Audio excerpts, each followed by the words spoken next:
Hello and welcome to the White Peak, an area in the Southern Peak District known for its rolling hills, its limestone dales, dry stone walls and beautiful chocolate box villages.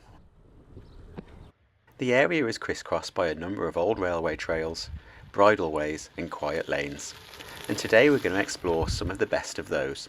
We're going to be using the Tissington Trail, the High Peak Trail and the Manifold Trail, and we're going to be linking those up using some of these bridleways and quiet lanes, forming a 48-mile loop around this beautiful area of the Peak District.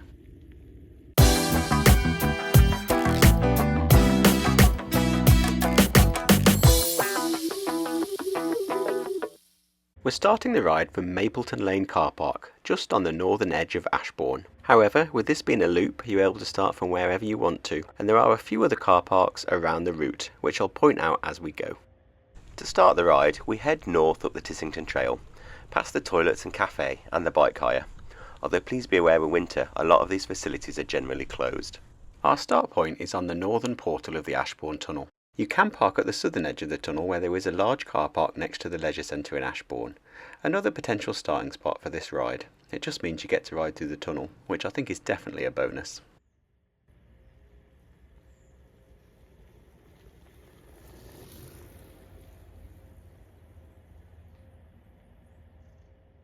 After riding for just a couple of 100 metres up the trail, we come across a gate where the trail dips down and crosses over Bentley Brook, and cyclists are asked to dismount. Now the Tissington Trail is an old railway line, so you might be surprised to find, as I was, that there is a steep gradient here. And although there is a bridge at the bottom that crosses over the brook, this is obviously not a disused railway bridge, and trains would never be able to make the gradients either side. So after looking into this, I wasn't surprised to find that there did used to be a large viaduct here. It was built in 1899, and from 1971 it was used for recreational purposes as part of the Tissington Trail. In 1980 it was noticed that some maintenance was needed. Initially the Peak Park Planning Board wanted to demolish the viaduct, but due to strong local opposition they caved in and decided the maintenance would be carried out on the viaduct. Then, suspiciously, in 1980, during the maintenance, the viaduct collapsed, injuring a crane driver. The viaduct was replaced with the low-level pedestrian bridge that we have there today, and this remains the only steep stretch of gradient on the whole Tissington Trail. However, although there's no steep gradients on the Tissington Trail from here on out, the first 4 miles of this ride on the Tissington Trail are a consistent upwards gradient, and it does feel like a bit of a slog. But, like all disused rail lines, the gradient is never too much, and there's always a little bit of railway infrastructure to admire along the way, including this old signal box near Callow Top. I'm assuming it was a signal box, but if you know different, please do let me know in the comments.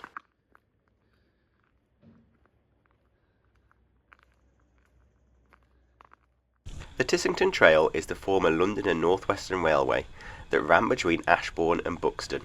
It was the last railway in what we know now as the Peak District to be constructed, and it didn't gain its Act of Parliament authorising construction until August 1890, with building work starting in 1895. The line was completed in 1899 and opened on the 4th of August. It allowed trains to run from Uttoxeter through Ashbourne to Buxton. From Uttoxeter, trains would use a branch line of the North Staffordshire Railway to make their way into Ashbourne. They would stop at the newly built station in Ashbourne, which is now where the leisure centre car park is, before continuing their way through the Peak District and joining the High Peak Railway at Paisley Hay, before completing their journey into Buxton. 2 miles up the Tissington Trail, we come across the first station between Ashbourne and Buxton. This is Thorpe Cloud Station, which takes its name from the nearby hill, Thorpe Cloud, which is at the entrance to the beautiful Dovedale Valley. The station was opened when the line opened in 1899, but was closed to regular traffic in 1954, although freight traffic and ad hoc excursion traffic continued all the way till 1963, before the track was lifted in 1964. There's no station buildings that remain here, but there is a car park and some picnic benches, so it is another possible start point for this ride.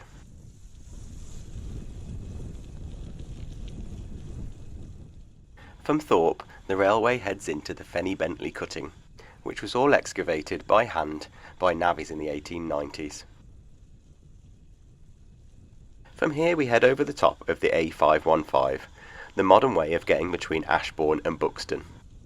Although there is a bridge here to take us across the main road, the 7.5 ton weight limit leads me to believe that this is not the original bridge.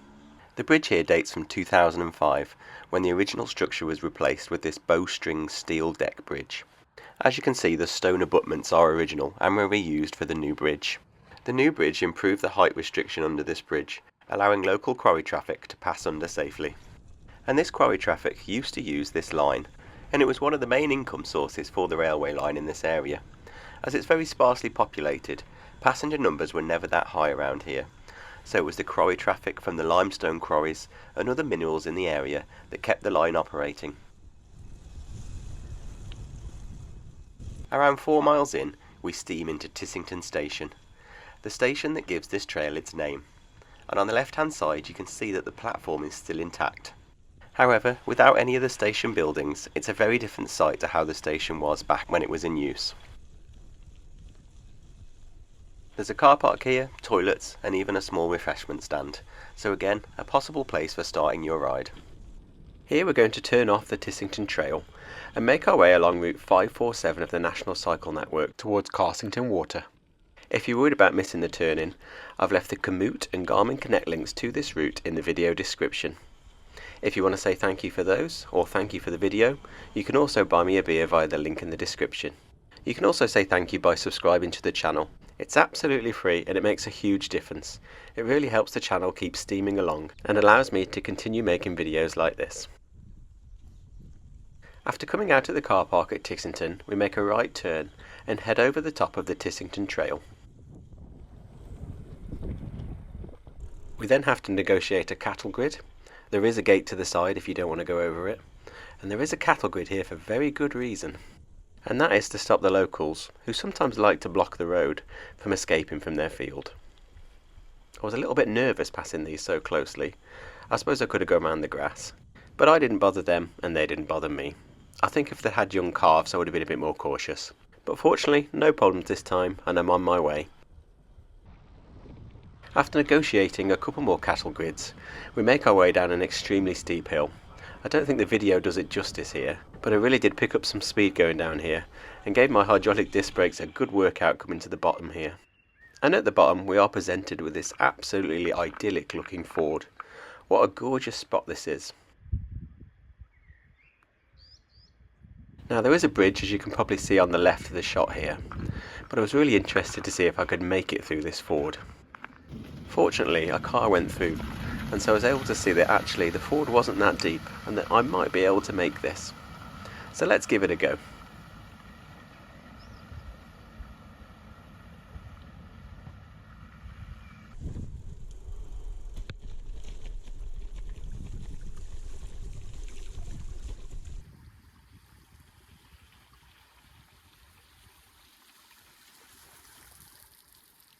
Although I made it through, I could tell that the cobbles under the water were extremely slippy.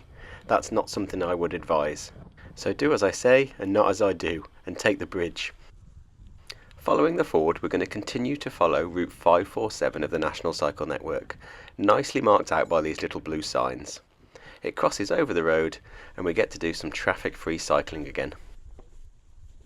The first part is a bit of a rocky ascent, but we soon pass over the top of the hill and head back down to cross over the Bradbourne Brook again. Fortunately this time we're crossing on a bridge and not through a ford.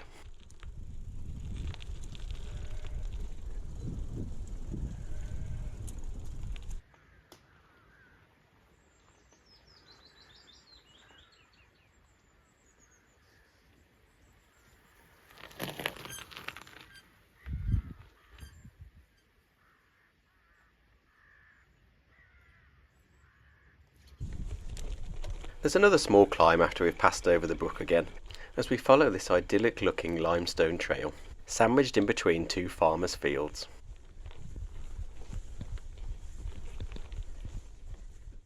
The trail then seems to enter into a farmer's field, as we descend down the final part of this short bit of trail back to a small country lane. And when we get back to the road, we've got the little blue sign to send us the right direction. We're going to go right here and carry on along Route 547 towards Carsington Water.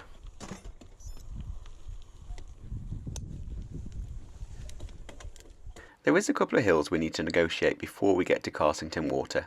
The first one peaks in Bradbourne village, and then we take a right turn, go down and then head up the second hill, which takes us up to a wonderful view before we head down again to Carsington Water.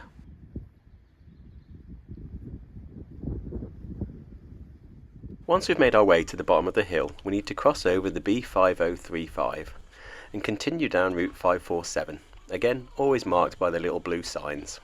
And we're back to off-road riding. It's a little overgrown here, but it is the start of spring and it's been exceptionally sunny recently, so I think that's helped the vegetation grow quite a lot. The trail does open up a bit before we cross over the entrance to a campsite, and things get a little bit gnarlier. At this point all the mountain bikers are laughing their heads off because I've used the word gnarly for this section of trail.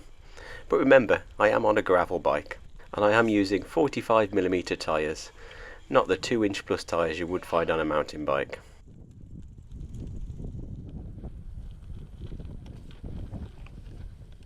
Once we've crossed over the road here, we've got a nice section of off-road downhill which will take us all the way to the edge of Carsington Water. This section was really good fun, and again there's a couple of little gnarly bits in there, just to keep you on your toes. Towards the bottom of the hill it turns into a tarmac path, and we eventually emerge at the Carsington Water Visitor Centre car park. This is another place to potentially start your ride from, as it has a car park, toilets and a visitor centre with a cafe and shops, as well as some great views across the lake. From here we're going to carry on round the edge of the car park and continue down the Reservoir Trail, which follows Route 547 of the National Cycle Network. This is a really well surfaced section of trail and I really did enjoy riding this.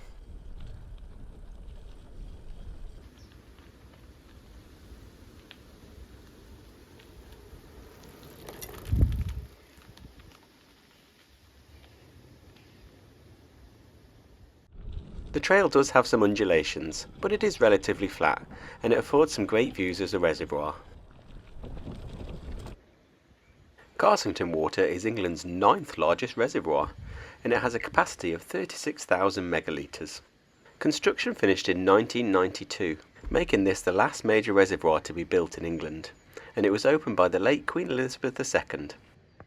Route 547 continues round the reservoir on an access road for one property, so although we're on the road this is very quiet.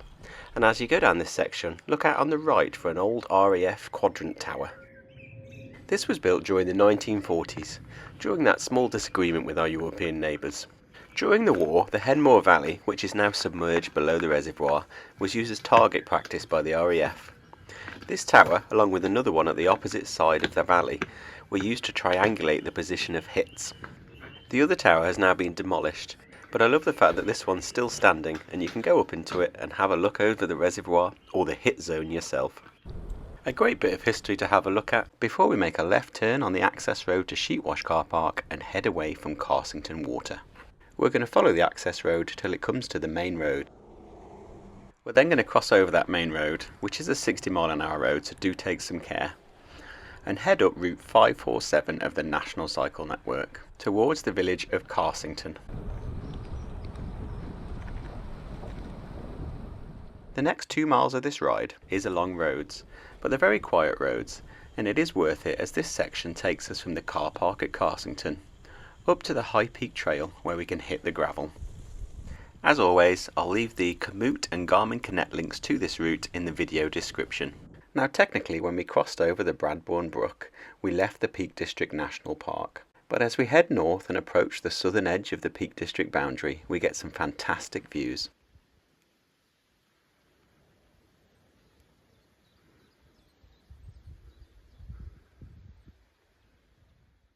After passing through the pretty village of Carsington, we head into the village of Hartington, where we take a left turn, and if you haven't already, now would be a good time to get into that lower cog on the front. That is of course if you haven't already moved to a 1x system, and believe that multiple cogs on the front should be consigned to history. I'm personally running a 48-32 cog setup on the front, and 11-36 on the back, which I find works well for me and most of the riding that I do. But I'd be interested to know what you guys are running. Have you all converted to 1x? And what sort of cassette ratios are you running on the back? I'm currently definitely in my 36 tooth car on the back and that small car on the front, and that ratio is getting me up this hill. I did gain a bit of company part way up the hill to take my mind off the climbing. I was joined by a sheep, and then a little further on, a lovely little lamb hopping about.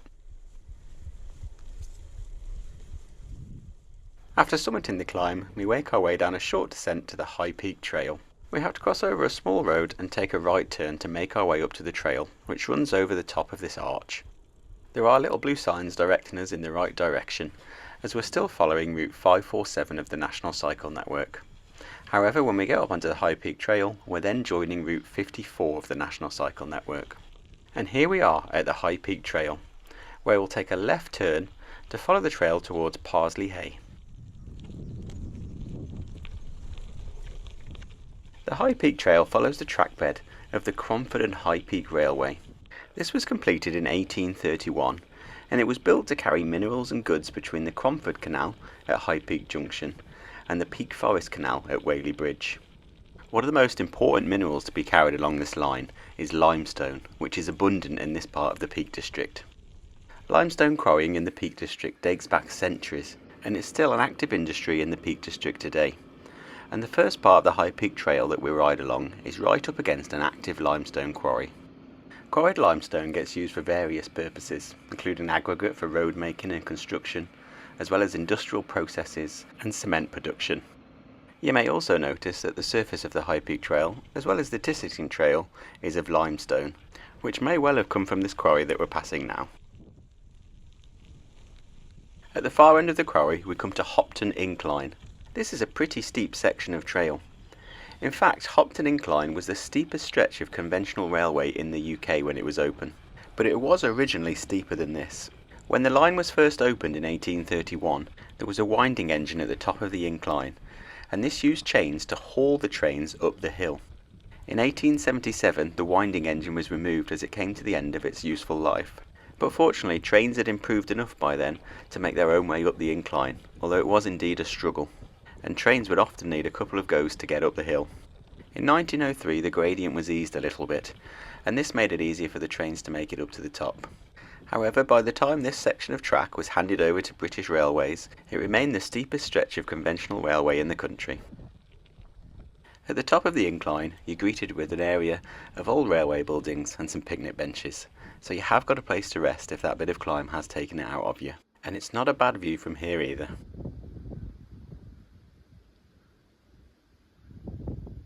The cottage here next to the line is a former railwayman's cottage, built here to house the staff that worked on the railway, and it's now available as a holiday let if you're looking for somewhere to stay in the area.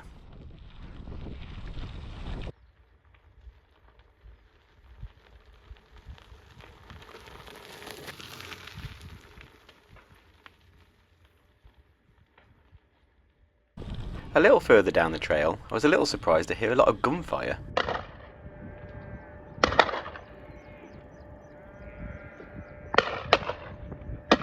This is the Harbour Rocks Clay Pigeon Shooting Club. As the pigeons are clay, no animals were harmed during the filming of this video.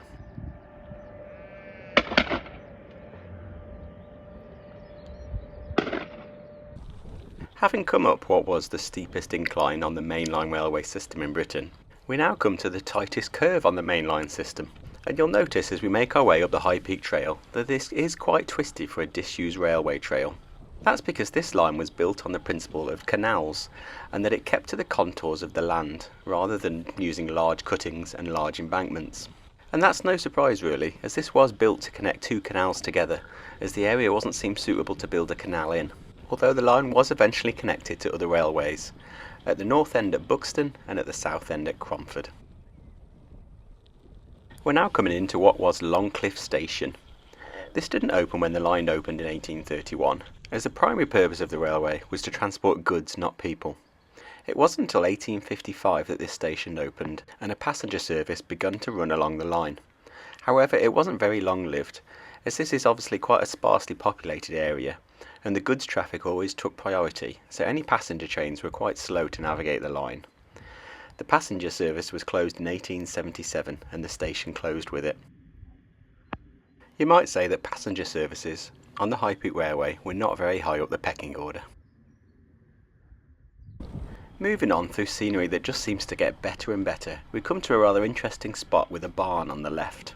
This is the former Daisybank farmhouse, which is now a barn, and during World War I, the locals could remember horses being loaded onto trains from here, destined to fight on the Western Front.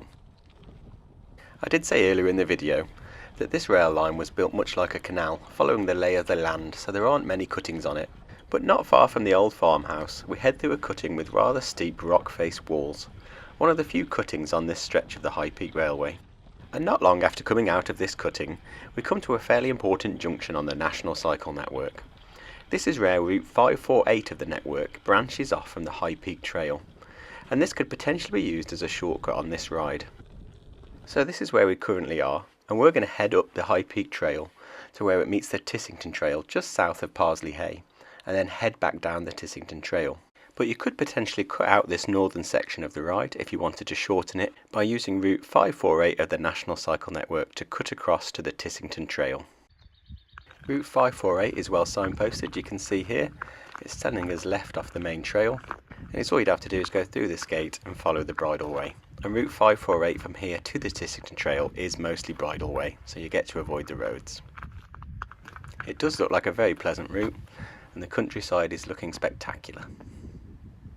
You can see in the distance the High Peak Trail there continuing north, on an embankment with that arch underneath. And we're going to carry on towards that arch, heading north up the High Peak Trail, or Route 54 of the National Cycle Network. But before we get to that arch, we do pass somewhere rather interesting. Well, at least I found it interesting.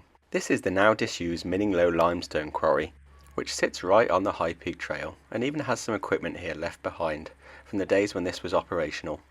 Mining limestone, which was then loaded directly onto the trains and taken off down the High Peak line to its destination.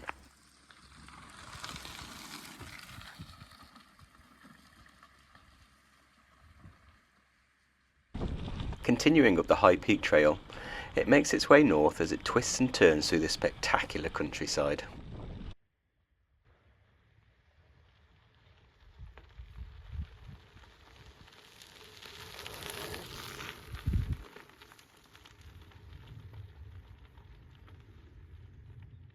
After a few more twists and turns, we get to Mininglow, where there is a road crossing. There is actually quite a few road crossings and quite a few farm track crossings on the High Peak Trail. Here at Mininglow there is a car park, so another potential start point for your ride if you didn't want to start it at Ashbourne. There's also some picnic benches here if you want to stop and have something to eat, as well as an information sign to let you know where you are. After crossing a few more farm tracks, we come to the only major road crossing on the High Peak Trail.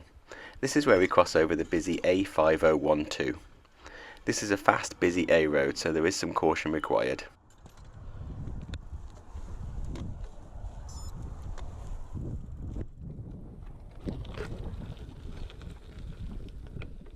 Safely onto the other side, and another helpful cyclist let me through the gate to carry on my journey up the High Peak Trail.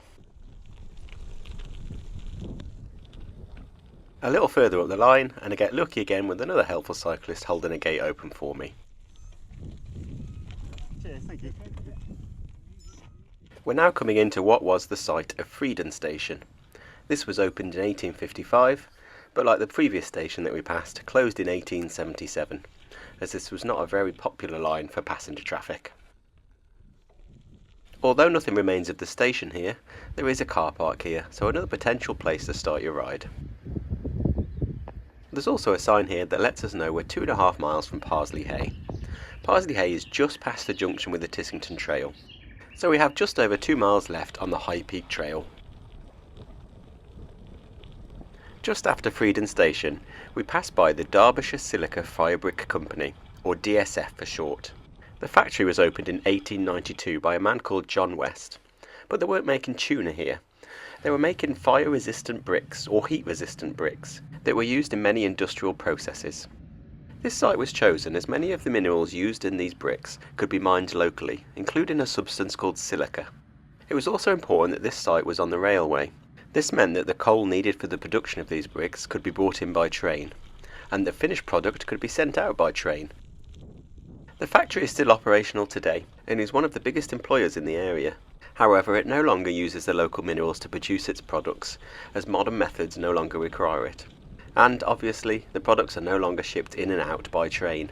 Everything comes in and out by lorry. Before we get to that junction with the High Peak Trail, we need to go under the A515, and we do this by going through the New Haven Tunnel. This is 51 yards long, or 47 metres in new money.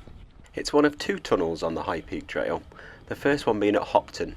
Unfortunately we missed that as we get on just after the tunnel. That first tunnel is 418 metres long, so considerably longer than this one. This tunnel at New Haven is more of a cutting with an extended bridge over the top.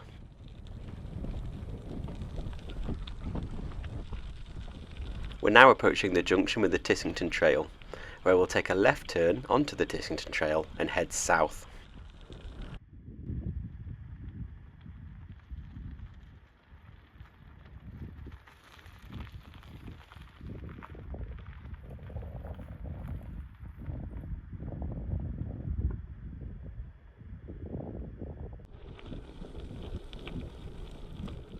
There is the option here that many people take to carry on north up the High Peak Trail just for a little bit further, to go to the cafe at Parsley Hay. There's also toilets and a car park there.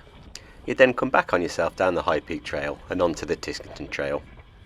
But I'm going to go straight onto the Tissington Trail and head south, and make a stop further down here for something to eat. Our second stretch on the Tissington Trail is 3 miles long, but our stop comes at Hartington, which is 2 miles away, and 24 miles into this ride. So it's pretty much exactly halfway, making it the perfect stop-off point for this ride if you are starting from Ashbourne like I did. The Tissington Trail, as I'm sure you know, is another disused rail line. This was built in 1899, almost 70 years after the Cromford and High Peak Railway that we've just come up. It was built to connect Ashbourne to Parsley Hay, where the link with the Cromford and High Peak Railway was made.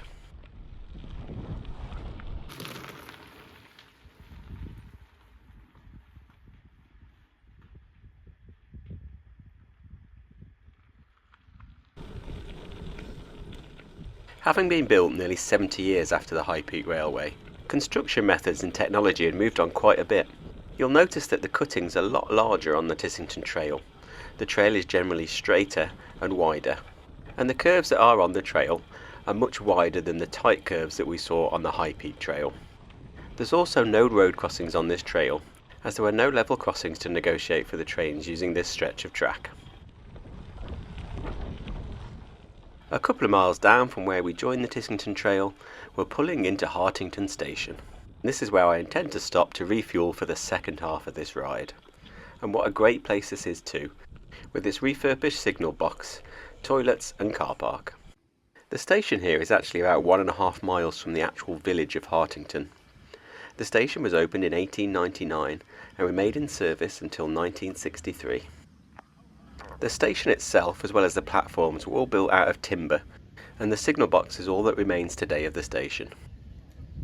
And luckily for me, inside the bottom of the signal box is a small cafe, so this is where I'm going to stop and refuel. There is no inside seating, but there's plenty of benches outside. It has a fairly good menu. I went for the beef, onion and Stilton panini, which was delicious. Definitely recommend that. Fully fueled, it's time to pull out of the station and continue our journey. Not far from Hartington, we pass under this bridge, which had a great sign underneath that I just had to stop and take a picture of. Dream of noise and wheels and coal and steam. I like that because although today this is a very tranquil area and we are in a national park, back when the trains were running it would have been a very different scene here. About 1.5 miles from Hartington, we come to where Route 548 of the National Cycle Network intersects with the Tissington Trail. And this is where we leave the Tissington Trail, and we're going to be using Route 548 of the National Cycle Network to head west towards Hartington. We'll then use Route 549 to make our way from Hartington to Hulme End, where the Manifold Trail starts. With a sudden change in the weather, it's time to take the small access track that comes off the side of the Tissington Trail.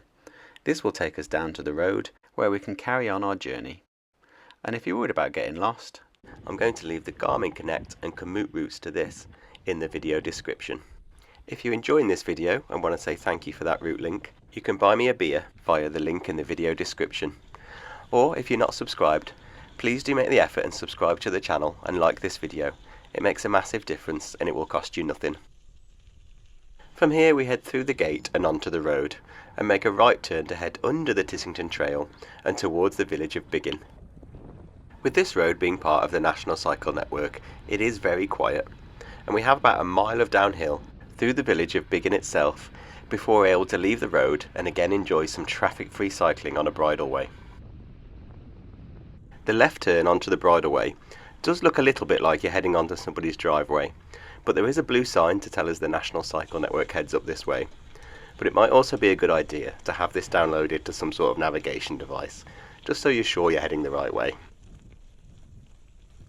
The bridleway starts with a short, sharp climb. The surface is a little bit sandy in places, so it can make it a little bit of a slog.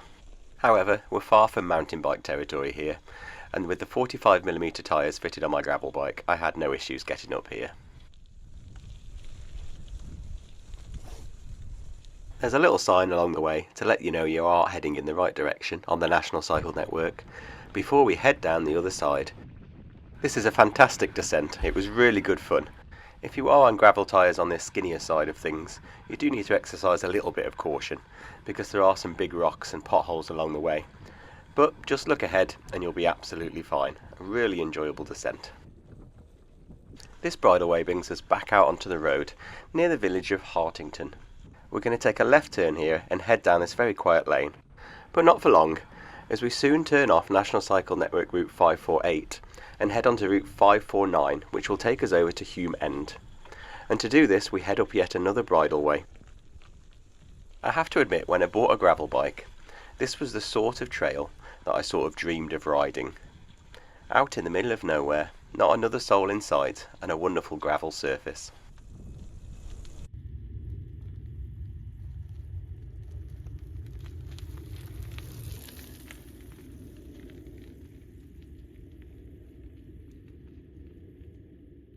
From Hartington to Hulme End, where we will join the Manifold Trail, the route takes quite a few twists and turns as we follow Route 459 of the National Cycle Network.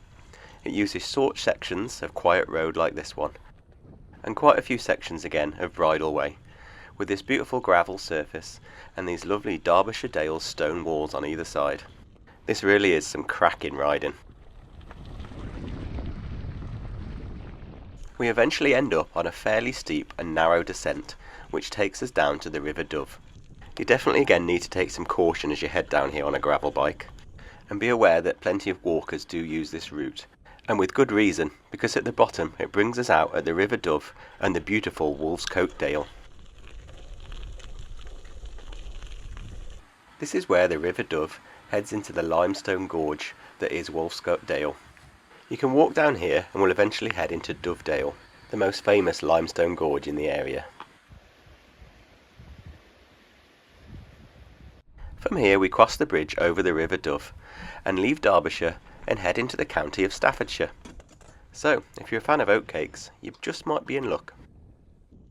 The route takes us away from the River Dove and through a few gates, so it's important to note that when we are going through these gates, just make sure that they do close behind you. The landscape appears to open up a little bit as we move away from the River Dove, and at Beresford Lane we head back onto the road.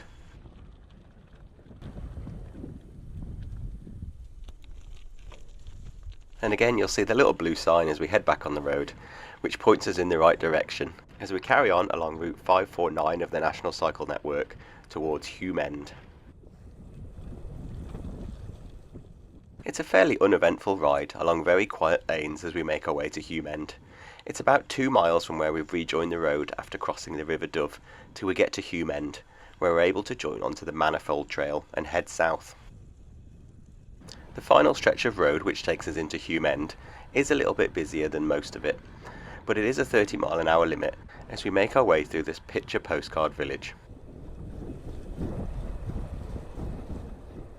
We take a left turn to head onto the Manifold Trail, which is well signposted.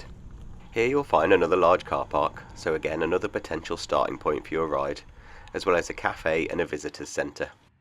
The visitor centre, as you can probably tell, is housed in the old station here, as the Manifold Trail is another old railway line.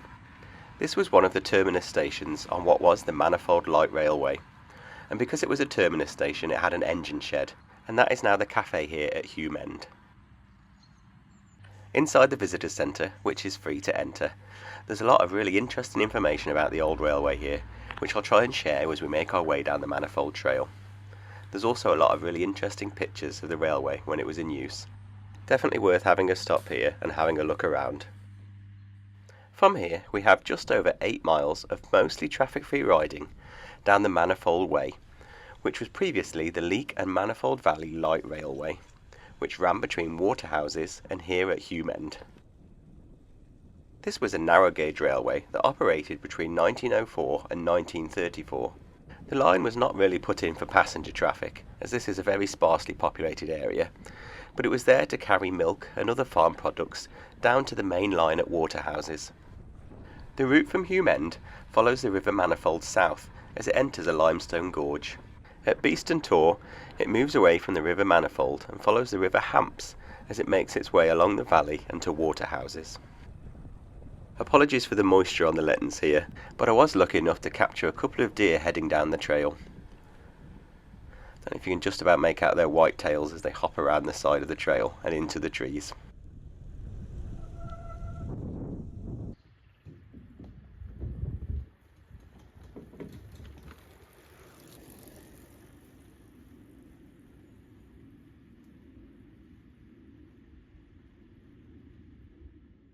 The Manifold Way, as we know it today, was opened in 1937 by the Staffordshire County Council. They were handed over the trail after the railway closed in 1934, and tarmacked it over to make this a walking and cycling route. This is one of the first examples in the country of a disused rail line being changed for recreational use. After passing over a small road known as the Dale, we head past the site of the former Ecton Creamery and the small station that was here. There is some parking here on the left on Ecton Road, so again another potential start point for this ride. And at the car park you'll see some evidence of the old loading bays that were used to load the trains and unload the trains as they came back and forth from the creamery here. The creamery actually created the majority of the freight traffic on this line, so when it closed in 1932 it was a huge blow to the railway, and it only lasted another 2 years until 1934 when it was closed. Just under 2 miles from Hulme End, we come to Swainsley Tunnel. At the northern end of the tunnel was Butterton Station, of which nothing remains today for us to have a look at. The tunnel was built at the insistence of Thomas Wardle, who didn't want the view from nearby Swainsley Hall ruined by the railway running past. Today this tunnel forms part of a minor road, and it's the start of a 1.5 mile section of the Manifold Way that's shared with cars, bicycles and pedestrians. Inside you can see the tunnel is faced with brick, and there are some pedestrian refuges along the way, and in these refuges you can see the rough cut rock behind the brick facing.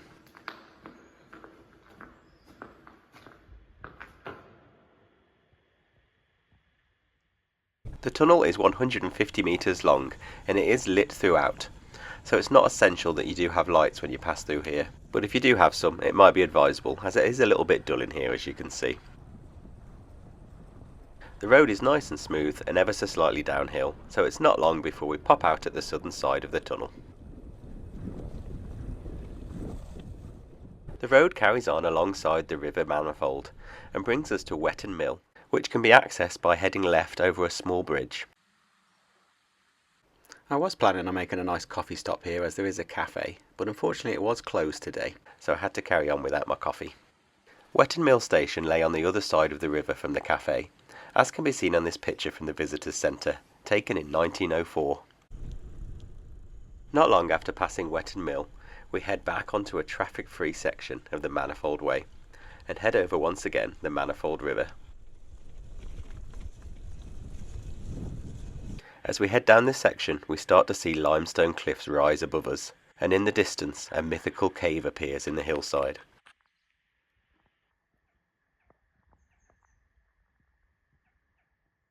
The cave in question is Thor's Cave, and this can be accessed by a trail that heads off from the left of the Manifold Way.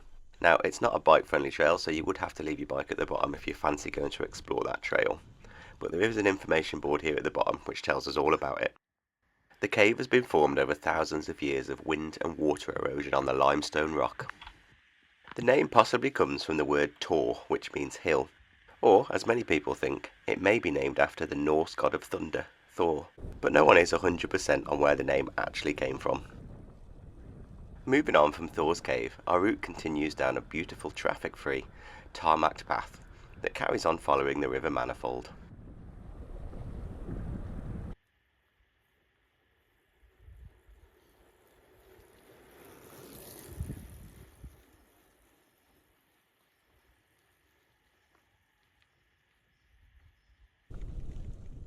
There is one more very short section of the Manifold Way that is shared with car traffic. It's about 200 metres long, and to be honest, it's more of a parking area than an actual road. We're quickly past it and back on a traffic-free section. And looking through the trees, we start to get views of Beeston Tor in front of us. Once we get to Beeston Tor, our route swings a hard right and starts to follow the River Hulme as opposed to the River Manifold for the rest of the route down to Waterhouses. There was a station here at Beeston Tor that was mainly used by tourists wanting to climb up the hill. This photo from the visitor centre shows a train passing by Beeston Tor.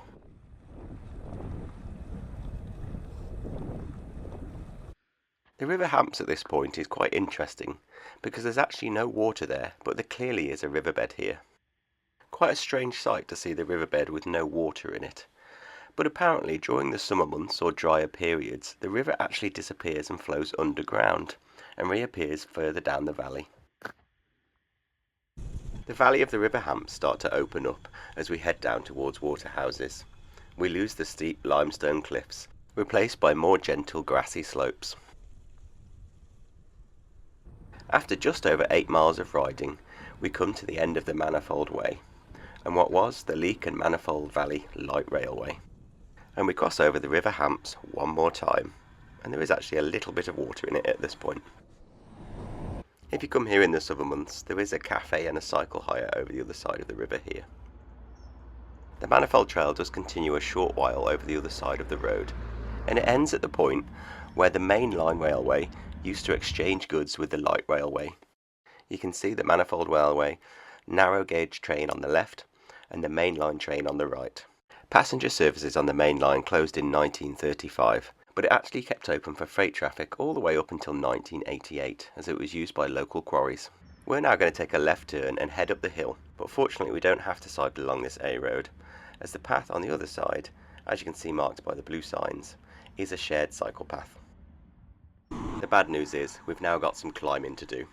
From here it's about 2 miles to the peak of this climb, although there is the odd flat bit and downhill to break up the climb a little bit.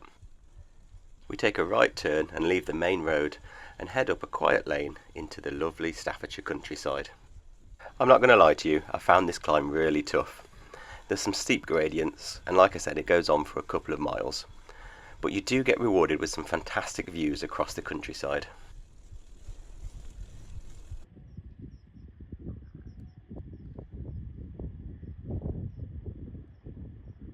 This viewpoint partway up the climb was quite interesting because you got a view of the Coldon quarries. And I found this interesting because earlier this year I rode the Coldon Canal from Stoke-on-Trent up to Leek, and it was that canal that was built partly to transport materials from these quarries down to the Trent and Mersey Canal so it could be taken to the industrial areas where it was used. At the end of this quiet lane we take a left turn and carry on our climb, although the gradient here is a little less steep. After crossing over the busy A523, there is a bit of a respite from the climb and even a downhill section, but don't get lulled into a false sense of security, we've not reached the top yet. The peak of this climb comes just around the village of Calton, and it's marked by some hay bales, although I can't promise that they'll be there all year round. But what I can promise is the great views will be, as long as it's not misty.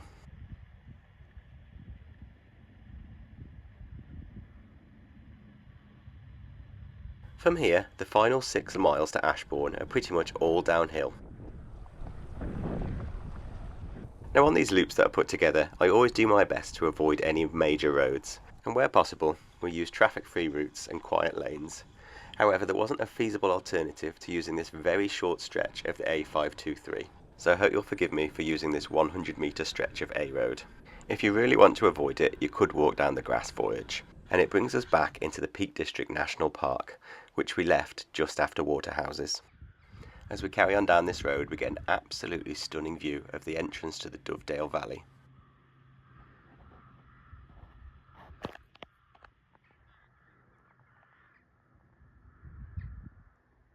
And after admiring that view, it's time to head downhill back to Ashbourne.